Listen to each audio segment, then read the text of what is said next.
Hey guys! Welcome back to my channel. Today's Vlogmas day 15, I believe.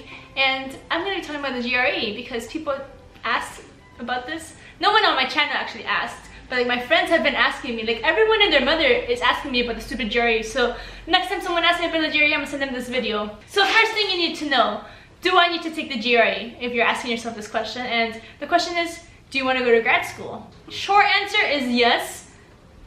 Long answer is no. So what I did, I was like, I don't want to take the stupid test. So I googled all the schools in the field that I want to go into. I want to become a mental health counselor, so I can do like therapy and things like that. But like, oh yes, I'll do another video on that in the future. I don't want to go into depth on that. So I googled all the schools that do not require me to take the GRE for the master's program, and I narrowed it down.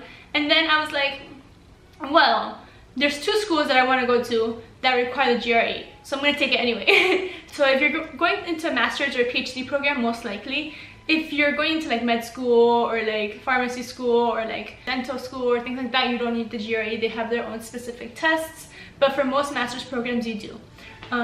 Second thing is it's an online exam, so that means like you're looking at a computer for like 4.5 hours. It's $205. So it's not like the SAT that's like what, $70 or some shit like that, where you can like take it multiple times. Like the GRE, you need to have like GRE money to take it more than multiple times. But I did get this article, I think Quincy sent it to me, so I'm gonna see if I can link it down below. If you get financial aid from your school, you can get the GRE for like $102.50 if you get financial aid. So I'm gonna link the article below so that if you guys are interested, you can like read about that and get it for half off, which is really good. So I'm gonna show you guys what I used to study for the GRE. It's this 5-pound GRE prep book from Manhattan Prep.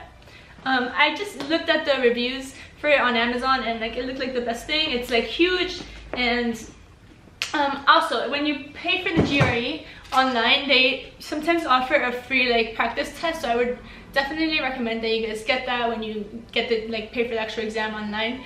And also I recommend that you guys look for the exam dates like ahead of time, like early on, because when I was looking like super last minute, I could only find like one day in my location, like in my city. So I'm gonna talk about like the format of the exam. There's 1, 2, 3, 4, 5, 6 sections, I believe, on the exam. There's one writing section, but there's like 2 passages you have to answer. So each passage is like a 30-minute passage. The one I had, the first one was like it was like an argumentative passage, so you had to like argue like for or against.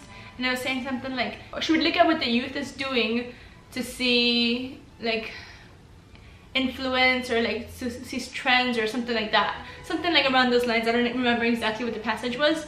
Whatever, you get 30 minutes for each of them. And then after that I had the math, they call it quantitative, and for the math portion you only get algebra and geometry. At least for my exam I only got algebra and geometry. I had no calculus, I had no trig. It was just basic, mostly algebra and like common sense and like addition and like division and things like that, and some geometry. And then I had like a reading section where it's like they give you like a passage to read and you answer questions about it. They like sometimes refer to you like to a line in the passage and you answer a question about that line. And then there's also sections where it's like complete the sentence. It's like a sentence, a blank, and then you have to pick out the words. But it's like obviously the words are like higher level words. It's not like a regular word. It's like a word that like is confusing. And then you have 2 of those reading sections and then 3 of the math sections. And then at the end of the exam, it's like, since it's an online exam like on the computer, they give you the scores automatically. So they give you the reading and the math score automatically, and then you have to wait 2 weeks to get the writing score. So the reading and math score is from a 130 to a 180, I believe. That's like the range.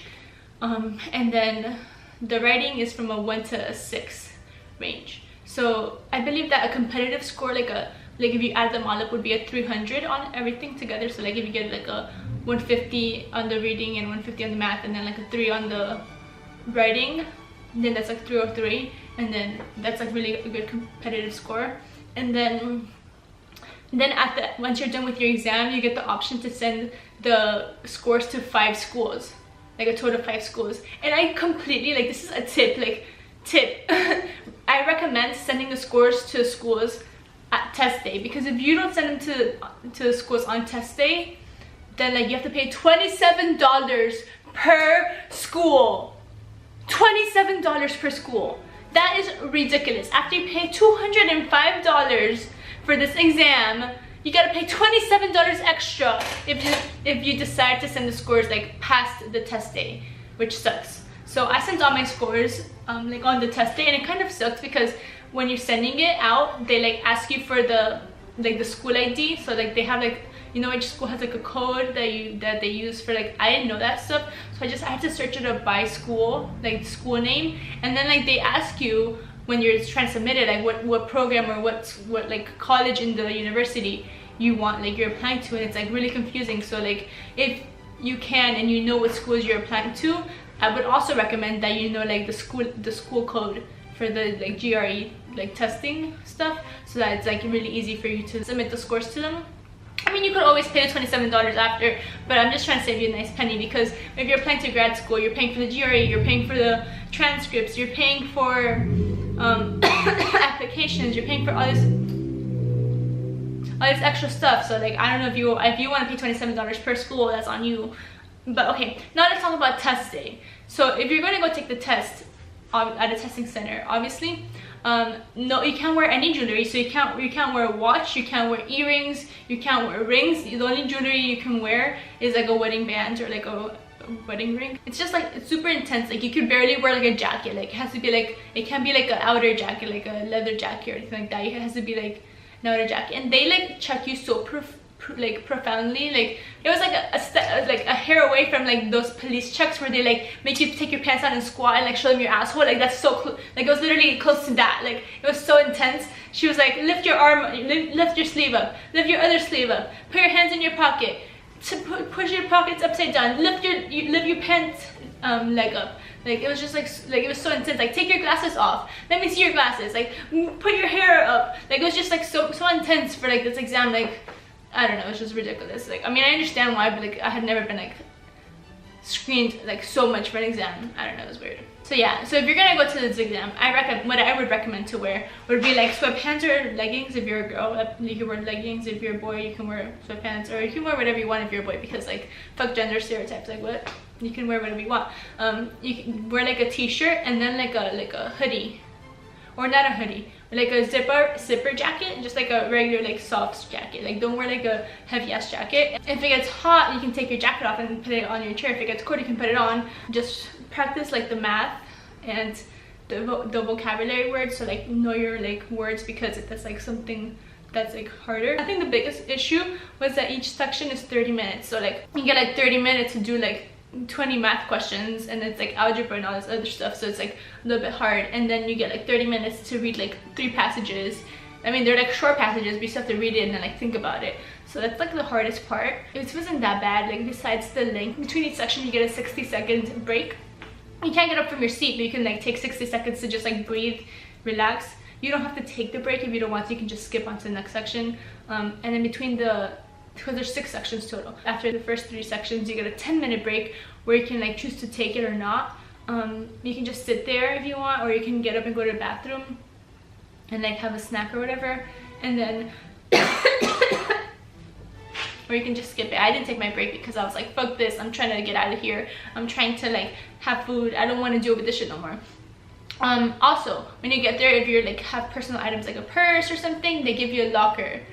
You can't have anything in your pockets, so you can't have your cell phone, you can't have a wallet, you can't have a piece of paper in your pocket, you can't have nothing in your pockets. So they give you a locker and like a key. It's free. You just put your stuff in the locker. But that's about it. I think that's all I have to talk about the exam. They give you the scores right away. They email you later with the writing score. You have to submit the scores to schools like immediately if you don't want to pay extra money. More than $205, that's ridiculous. It's not as hard as people think. Just get it done, to be honest. I was scared for the longest to get it done, and I regret putting it off for so long, but just do it. I'm not in grad school yet, but I hope to be accepted soon, so I'll keep you guys updated on that. Hope you guys enjoyed this. Make sure you like, comment, and subscribe. Let me know down below what you would want to see next for tomorrow's Vlogmas or for like later on. Love you guys. Bye.